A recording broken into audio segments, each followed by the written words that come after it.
Hello বন্ধুরা, দেখেই বুঝতে পারছো বৃদ্ধির কাজ চলছে। কাকার ছেলে, ছোট ছেলের বিয়ে। কাকা শ্বশুর তাই আমাদের সকাল সকাল যেতে বলেছিল। বৃদ্ধির কাজ দেখাশোনা করা, দুপুরে খাওয়া দাওয়া, গায়ে হলুদ নিয়ে যেতে হবে, সেই দায়িত্ব আমাদের দুই জায়ের ছিল। তো সেই কারণে আমরা খুব সকাল সকাল বলেছিল 9টার থেকে 9:30টায় যেতে, 10টায় গেছিলাম। জানি বাঙালির টাইম, একটু লেট তো হবেই, কিন্তু 10টায় গিয়েও দেখলাম কিছুই হয়নি, বৃদ্ধি চলছে। আর তারপরে বৃদ্ধি হয়ে যাওয়ার পর ওখান থেকে কাকা উঠে গেলে মা ওগুলোকে নিয়ে ভেতরে কিছু একটা জিনিস যেটা রাখতে দিয়েছিলেন সেগুলো পুরোহিত মশাইয়ের থেকে নিয়ে ঘরের ভেতরে ঢুকিয়ে রাখলেন। তারপর আমরা উপরে গিয়ে একটু টিফিন করে নিলাম। টিফিন করে যেসব জিনিসগুলো গুছানো ছিল ওগুলো নিয়ে বেরোবো। এর ফাঁকে আমি একটুখানি একটা ভিডিও করেছি, দেখুন। বইয়ের জুতোয় আঠা লাগাচ্ছে, এরকম ছেলেও পাওয়া যায়। বেশ মজা লাগলো জিনিসটা দেখে, তাই জন্য আমি একটু শেয়ার করলাম তোমাদের সাথে। তোমাদেরও দেখো কেমন মজা লাগে। এরকমও মানুষ আছে এবং এরকম ভালোবাসাও আছে, হয়তো আছে, অবশ্যই আছে, নয় হয়তো না, হয়তো বলাটা ভুল, আছে বলেই তো ও করছে। আর ও মনে হয় বুঝতে পেরেছে আমি ভিডিওটা করছি, ওকে কিছু তুলছি, তো সেই কারণে ও বারবার কিন্তু আমার ক্যামেরার দিকেই তাকাচ্ছিল, তা কিছু অবজেকশন করেনি। তারপর আমরা সবাই বসেছিলাম। এবারে হলুদ বাটার একটা রিচুয়ালস আছে, সেগুলো করতে হবে। আর জায়গাটাকে যেহেতু খুব সুন্দর করে কলা পাতা ফুল দিয়ে, আগের দিনই দেখেছো ওখানটায় কিছুই ছিল না, আজ দেখো ওখানটা সাজিয়েছে। তো ওই সাজানোর ওইখানটায় আবার কুচো ফুল দিয়ে একটু, আজকাল তো একটু ফটোগ্রাফি ভিডিওগ্রাফির বিশেষ একটা চল উঠেছে, সেই কারণে ওই জায়গাটাকে একটু সাজানো হচ্ছে। আমরা ওই বৌদিরা সব ওইখানটাকে ফুল ছিঁড়ে ছিঁড়ে জায়গাটাকে সুন্দর করে একটু সাজিয়ে দিচ্ছি, দেখতে ফটো টটোগুলো ভালো উঠবে সেই কারণে। এরপর হবে হচ্ছে হলুদ বাটার কাজ। হলুদ বাটা হলে সেই হলুদ ছেলের গায়ে ছুঁয়ে সেই হলুদ যাবে মেয়ের বাড়িতে, এবং তারপর মেয়ের হবে গায়ে হলুদ, এবং ছেলেরও গায়ে হলুদের অনুষ্ঠান হবে। তো আমাদের ডিউটি আছে, আমরা দুই জা আর কয়েকজন মিলে হলুদটা নিয়ে আমরা মেয়ের বাড়িতে যাব। আর তত্ত্ব, গায়ে হলুদের তত্ত্ব যেটা আছে সেটা ওরা সাজিয়েই রেখেছে, আগে থেকে তোমাদের দেখিয়েছিলাম, সেগুলো নিয়ে যাব। আমরা ওই জন্য যথারীতি ওই কাজটা সেরে নিলাম, ফুল ছিঁড়ে ছিঁড়ে সাজিয়ে নিয়ে। তারপরে ছেলের, আমাদের পাত্র অনির্বাণ রাজা, ওর গায়ে হলুদের ব্যবস্থা চলছে, হলুদ কোটার কাজ চলছে। সবাই মিলে, স্ত্রীরা হলুদ কোটার সময় সবাই মিলে ওকে ধরেছি। সবাই মিলে তো আর হলুদ কোটা সম্ভব না, একজন কাজ করছে আর বাকিরা সবাই ওকে টাচ করে রেখেছে। তো এটাই সব জায়গায় চলে, এই নিয়মগুলোই চলে। একজন কিছু করে তার পেছনে সবাই হাত দিয়ে ধরে রাখে, টাচ করে থাকলেই কতজন, 11 জন, 5 জন, 7 জন, 9 জন, এরকম একটা নিয়ম আছে। তো সেই কারণে আমরা ওই নিয়মটা পালন করলাম। এবার সবাই আমরা একবার করে একটু একটু করে হলুদটা বেটেছিলাম। তবে সবার ভিডিও দিলে এক তো তোলার লোক পাচ্ছিলাম না, আমার নিজের ভিডিওই আসছিল না তুলতে গিয়ে। আর 2 নম্বর হচ্ছে তোমরা খুবই বোর হয়ে যাবে কি এক নাগারে এই হলুদ বাটার ভিডিও দেখলে। তাই আমি খুব অল্পের উপরে এই হলুদ বাটাটার ভিডিওটা করেছি, যে সবাই ব্যাপারটা দেখবে এবং মজা পাবে হলুদ বাটার। এই ও হলুদগুলো বাটছে, আর ওকে বলা হয়েছিল তুমি হলুদ বাটতে পারবে তো, এই চেহারায় এতটা, বলছে আমার চেহারায় যেও না, আমি এই চেহারায় অনেক কাজ করতে পারি। তো জাস্ট এগুলো হচ্ছে বিয়ে বাড়িতেই আর কি ঠাট্টা চলেই। সত্যিই ও অনেক কিছুই করতে পারে, ওকে দেখতে লোগা হলে কি হবে, ও চেহারায় গেলে চলবে না, ও অনেক কিছুই ক্ষমতা রাখে। তো যাই হোক, এবার হলুদটা বেটে ফেললো, ওর পরে বাটবে আমার যা, তারপরে আমি, এইভাবে সবাই একটু একটু করে হলুদ বাটে।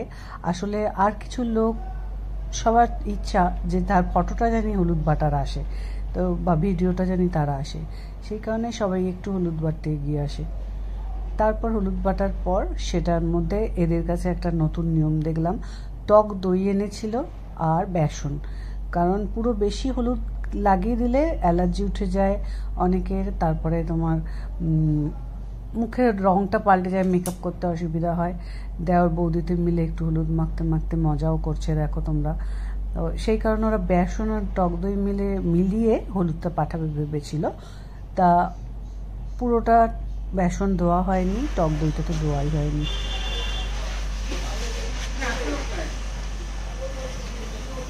আমরা এখন তত্ত্ব নিয়ে যাচ্ছি, গায়ে হলুদের তত্ত্ব, রাজার বিয়ে। তারপর যথারীতি আমরা এগিয়ে গেলাম গাড়িতে ওঠার জন্য।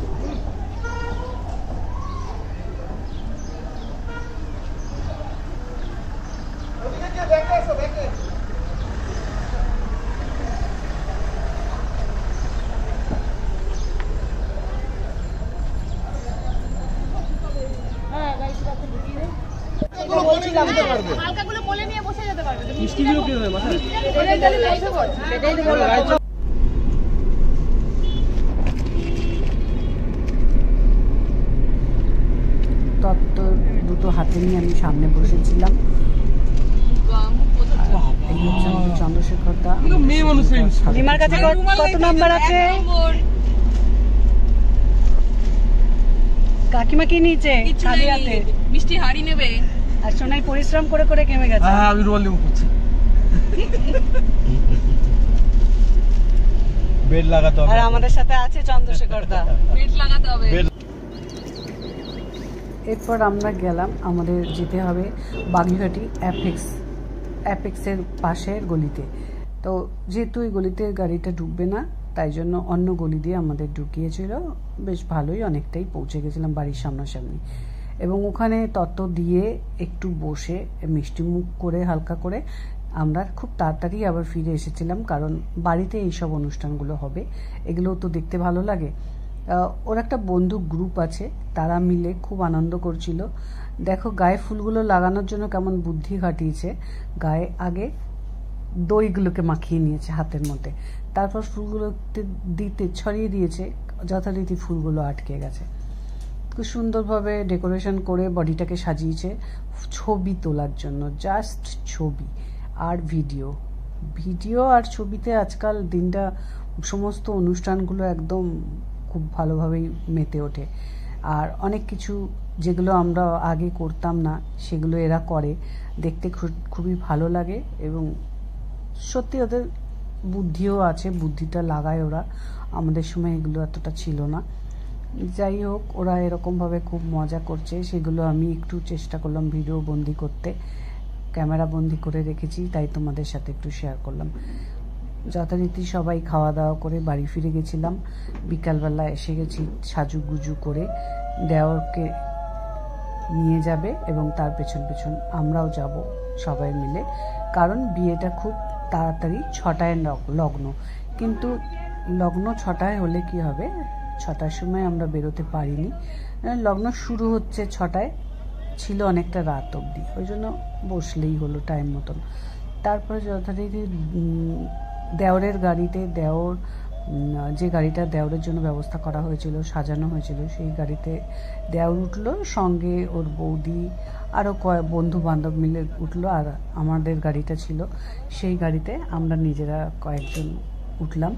উঠে ওর পেছন পেছনই গিয়ে নেমে পড়লাম।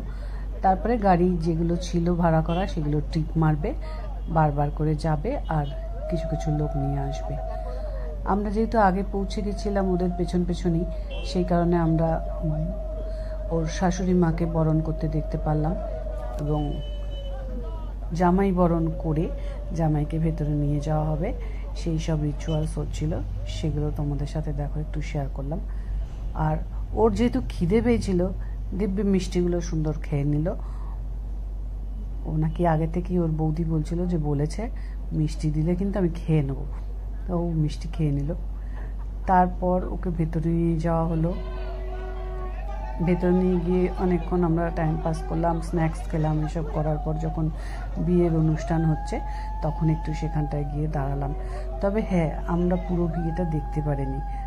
লগ্ন 6টায় বলেছিল বটে, কিন্তু ওদের বসতে বসতে 8টা-9টা বেজে গেছে, এবং তারপরে সে সমস্ত কিছু পুরনো বসে বিয়ের কাজ কমপ্লিট করতে করতে আমরা তখন আর থাকতে পারলাম না, প্রায় 12টার কাছে বেজে গেছিল। সেই কারণে আমরা ওখান থেকে খাওয়া দাওয়া করে তাড়াতাড়ি ফিরে আসলাম, তাই তোমাদের সাথে শেষটুকুনি আর শেয়ার করতে পারলাম না। তারপরে বাড়ি ফিরে আসার পর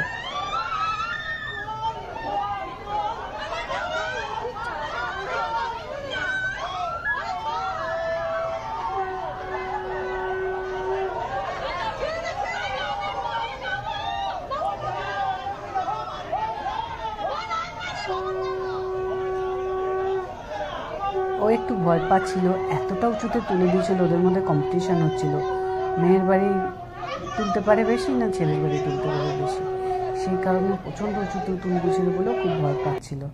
যাই হোক, ভিডিওটা আমি আর বেশি বড় করছি না, এবং শেষ পর্যন্ত আমি ছিলাম না বলে সিঁদুরদানের পরের ভিডিওটা তোমাদের সাথে আর শেয়ার করতে পারলাম না।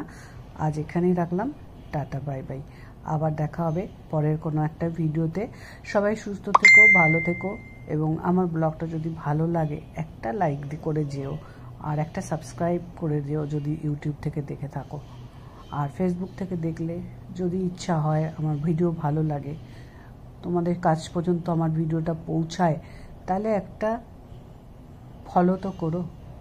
আর কিছু কমেন্ট থাকলে, ভিডিও ভালো না লাগলে বা অন্য কোনো কমেন্ট থাকলে অবশ্যই তোমরা আমাকে কমেন্টের মাধ্যমে কিছু বলতে পারো। এবারে দেখো, মালা বদল হবে। মালা বদলটুকুনি পর্যন্ত আমি ছিলাম, সেই কারণে ফুটেজটা আমি তুলতে পেরেছি। তারপর আমরা বাড়ি ফিরে আসি।